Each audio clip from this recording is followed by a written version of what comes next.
Halo semuanya, kenalkan nama saya Siti Umaya dengan NIM 61201230493493 A12 Manajemen Semester 3. Video ini dibuat untuk memenuhi salah satu tugas mata kuliah komunikasi bisnis yang diampu oleh Bapak Muhammad Teguh Setiadi, SEMM. Baik, di sini saya akan menjelaskan dari materi pertama sampai materi ketiga. Oke, langsung saja materi pertama. Yang pertama ini ada pengertian dan cakupan komunikasi, unsur-unsur komunikasi, ada tantangan dasar komunikasi, dan yang terakhir bentuk dasar komunikasi. Pengertian dan cakupan komunikasi.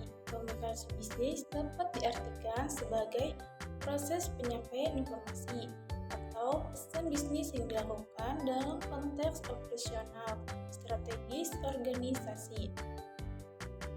Yang kedua yaitu ada unsur-unsur komunikasi. Proses komunikasi bisnis melibatkan beberapa unsur utama, yakni yang pertama yaitu ada pengirim, individu yang memiliki ide atau gagasan yang ingin disampaikan. Yang kedua yaitu mengubah ide menjadi pesan, proses transformasi ide menjadi format yang dapat dipahami oleh penerima. Yang ketiga, tantangan komunikasi dalam bisnis. Beberapa tantangan yang umum dialami dalam komunikasi bisnis. Yang pertama ada perbedaan budaya dapat menyebabkan kesalahpahaman dalam komunikasi. Yang kedua ada gangguan teknologi yang kompleks dapat menjadi hambatan jika tidak digunakan dengan benar. Yang keempat, bentuk dasar komunikasi. Ada dua bentuk dasar komunikasi yang digunakan dalam dunia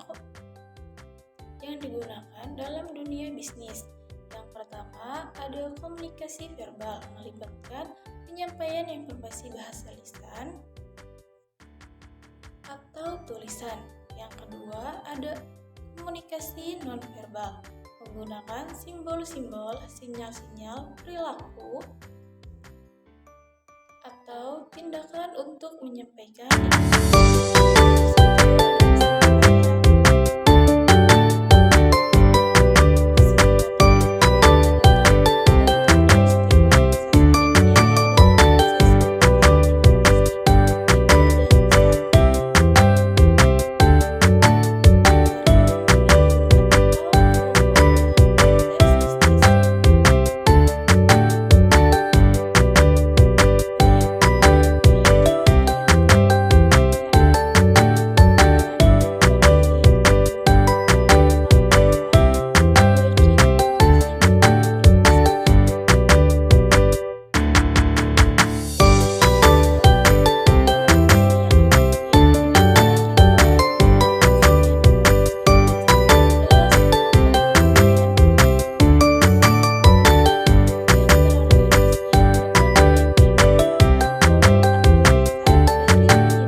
dan akhir mendukung pengambilan keputusan yang tepat.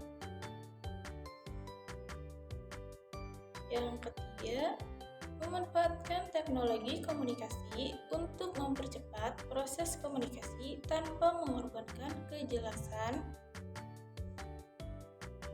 dan akurasi pesan di era digital saat ini. Teknologi komunikasi memainkan peran penting dalam mempercepat pencapaian informasi di dalam organisasi maupun antar organisasi dan pihak eksternal. Dan yang keempat, ada komunikasi internal yang mendukung pencapaian tujuan organisasi, dan kepuasan karyawan. Komunikasi internal yang efektif menjadi salah satu pilar penting dalam mencapai tujuan organisasi dan meningkatkan kepuasan karyawan. Dan di sini juga ada kesimpulannya.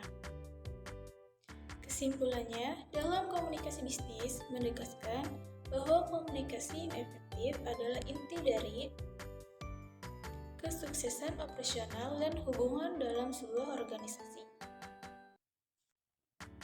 Baik, yang selanjutnya yaitu materi yang ketiga. Di sini ada komunikasi dalam organisasi, pola komunikasi bisnis, masalah komunikasi dalam organisasi.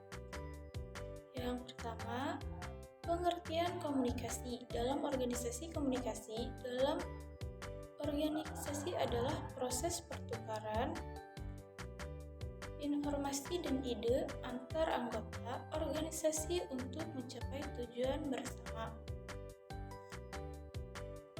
Yang kedua, di sini ada pola komunikasi dalam bisnis. Yang pertama yaitu komunikasi vertikal, terjadi antara level yang berbeda dalam hierarki seperti atasan ke bawahan atau top down atau bawahan ke atasan, atau juga bisa disebut bottom up. Dan yang kedua ada komunikasi horizontal, terjadi di antara individu atau tim yang berbeda di level yang sama dalam organisasi. Yang ketiga, sini ada masalah komunikasi dalam organisasi. Yang pertama yaitu kurangnya kejelasan informasi ketika informasi disampaikan dengan tidak jelas atau tidak lengkap. Karyawan bisa salah mengerti tugas atau tujuan orang lain. Yang kedua, ada distori informasi. Dalam rantai komunikasi yang panjang, pesan seringkali mengalami distori atau perubahan makna. Dan di sini juga ada kesimpulannya, yaitu organisasi sangat penting untuk mencapai tujuan bersama. Pola komunikasi bisnis harus efektif, melibatkan hubungan baik antar pihak, serta mendengarkan dan berbicara dengan baik. Baik, mungkin itu saja yang bisa saya sampaikan dan jelaskan. Kurang lebihnya mohon maaf. Wassalamualaikum warahmatullahi wabarakatuh.